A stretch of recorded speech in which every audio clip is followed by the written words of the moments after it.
517ನೇ ಕೆಂಪೇಗೌಡ ಜಯಂತ್ಯೋತ್ಸವದ ಕಾರ್ಯಕ್ರಮವನ್ನು ಜೈ ಭಾರತ್ ರಕ್ಷಣಾ ವೇದಿಕೆ ಅಧ್ಯಕ್ಷರಾದಂಥ ವೆಂಕಟೇಶ್ ಅವರ ತಂಡ ಇವತ್ತು ನಮ್ಮ ಕಾವೇರಿ ನಗರದಲ್ಲಿ ಅವರ ಪುತ್ಥಳಿಯನ್ನು ಸ್ಥಾಪನೆ ಮಾಡಿ ಅವರ ಜಯಂತ್ಯೋತ್ಸವವನ್ನು ಮಾಡ್ತಾ ಇರತಕ್ಕಂಥದ್ದು ಸ್ವಾಗತಾರ್ಹ. ಆ ಟೀಮ್ಗೆ ಅಭಿನಂದನೆಗಳನ್ನ ಸಲ್ಲಿಸ್ತಾ ಇವತ್ತು ವಿಶೇಷವಾಗಿ ಕೆಂಪೇಗೌಡ ಲೇಔಟ್ನಲ್ಲಿ ಕೆಂಪೇಗೌಡ ಹೆಸರಿನಲ್ಲಿ ಲೇಔಟ್ ರಸ್ತೆಯನ್ನು ಉದ್ಘಾಟನೆ ಆಗ್ತಾ ಇರ್ತಕ್ಕಂಥದ್ದು ಭಾಳ ಸಂತೋಷ. ಕೆಂಪೇಗೌಡರ ದೂರದೃಷ್ಟಿಯನ್ನು ನಿರಂತರವಾಗಿ ಉಳಿಬೇಕಾದ್ರೆ ಅವರ ಯಾವುದೇ ಒಂದಕ್ಕೆ ಸೀಮಿತ ಆಗಿರಲಿಲ್ಲ. ಬೆಂಗಳೂರು ಹೇಗಿರಬೇಕು, ಇವತ್ತು ಹೇಗಿದೆ ಅಂತಕ್ಕಂಥದ್ದಕ್ಕೆ ಆಡಳಿತ ನಡೆಸ್ತಾ ಇರ್ತಕ್ಕಂಥ ಜನಪ್ರತಿನಿಧಿಗಳೇ ಕಾರಣ ಅಂತ ನಾನು ಈ ಸಂದರ್ಭದಲ್ಲಿ ಹೇಳೋದಕ್ಕೆ ಇಷ್ಟಪಡ್ತೇನೆ. ಇವತ್ತು IT-BT ಸಿಟಿ ಹೋಗಿ ಗಾರ್ಬೇಜ್ ಸಿಟಿ ಆಗ್ಬಿಟ್ಟಿದೆ.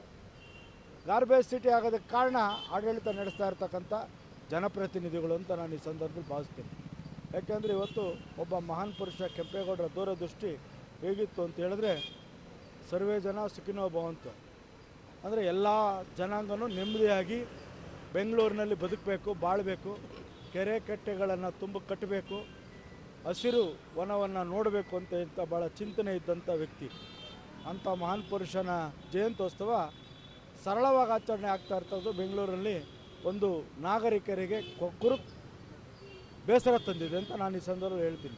ಯಾಕೆಂದರೆ ಜನಪ್ರತಿನಿಧಿಗಳು ಇದ್ದಿದ್ದರೆ ಸ್ಥಳೀಯವಾಗಿ 198 ವಾರ್ಡ್ಗಳಿದ್ದಾಗ ಪ್ರತಿ ವಾರ್ಡಲ್ಲೂ ಕೆಂಪೇಗೌಡ ಜಯಂತಿಯನ್ನು ಆಚರಣೆ ಮಾಡೋದಕ್ಕೆ ನಾವು ಕ್ರಮವನ್ನು ತೆಗೆದುಕೊಂಡಿದ್ವಿ.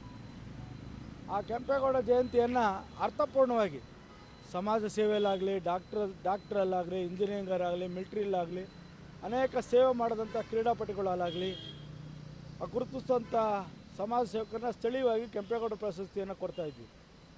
ಅದು ಇವತ್ತಿಲ್ಲ. ಇವತ್ತಾಗಲೇ ನಿಂತು 7ನೇ ವರ್ಷ ನಡೀತಾ ಇದೆ.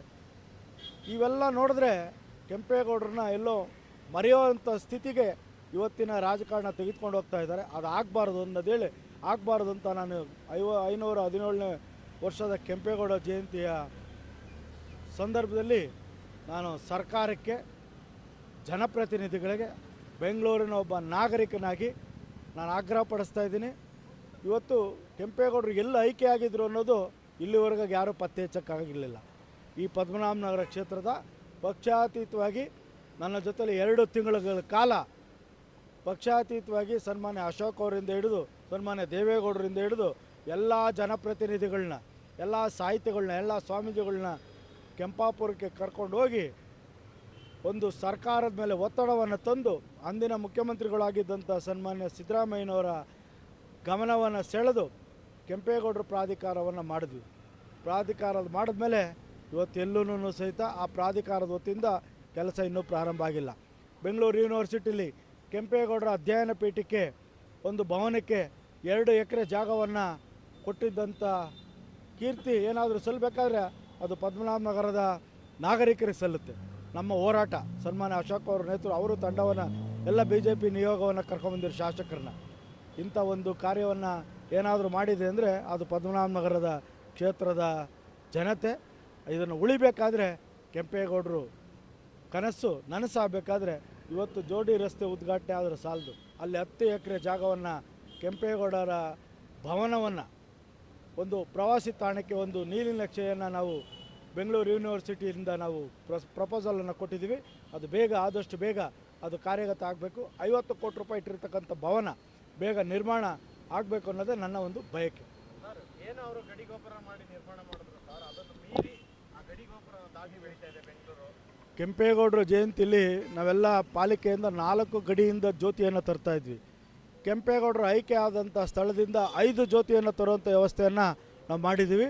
ಇವತ್ತು ಅವರ ದೃಷ್ಟಿಕೋನ ಬೇರೆ ಇತ್ತು.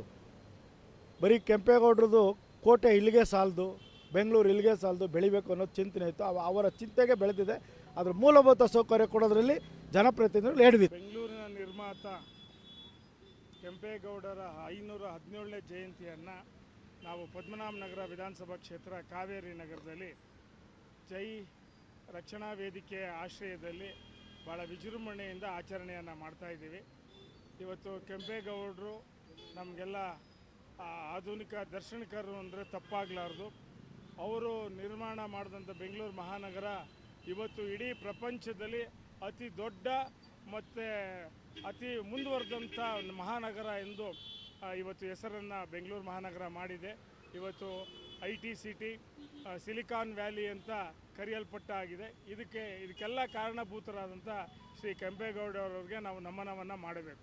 ಶ್ರೀ ಕೆಂಪೇಗೌಡವರು ಭಾಳ ದೂರದೃಷ್ಟಿ ಇಟ್ಕೊಂಡು ಬೆಂಗಳೂರು ಮಹಾನಗರವನ್ನು 500 ವರ್ಷಗಳ ಹಿಂದೆಯೇ ಯೋಚನೆ ಮಾಡಿ ಒಳ್ಳೆಯ ನಗರವನ್ನಾಗಿ ಇಡೀ ಅವರ ಕಾಲದ ಆಳ್ವಿಕೆಯಲ್ಲಿ ಒಳ್ಳೆಯ ನಗರವಾಗಿ ರೂಪುಗೊಳ್ಳಬೇಕು ಅಂಥೇಳಿ ಒಳ್ಳೊಳ್ಳೆ ಯೋಚನೆಗಳನ್ನು ಮಾಡಿ ಇವತ್ತು ನಿರ್ಮಾಣವನ್ನು ಮಾಡಿದ್ದಾರೆ.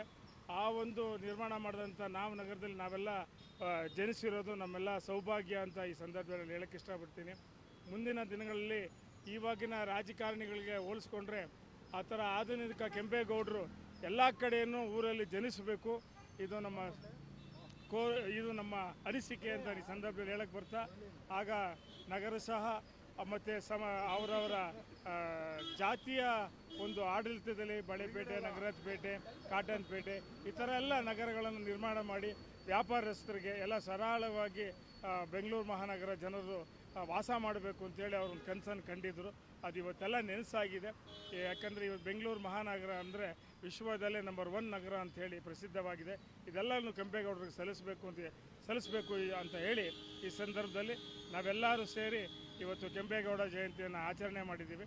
ಮತ್ತು ಮುಂದಿನ ದಿನಗಳಲ್ಲೂ ಕೂಡ ಯುವ ಪೀಳಿಗೆ ಇವರು ಮಾರ್ಗದರ್ಶಕರಾಗಬೇಕು ಅಂತ ಈ ಸಂದರ್ಭದಲ್ಲಿ ಹೇಳೋಕ್ಕೆ ಇಷ್ಟಪಡ್ತೀನಿ.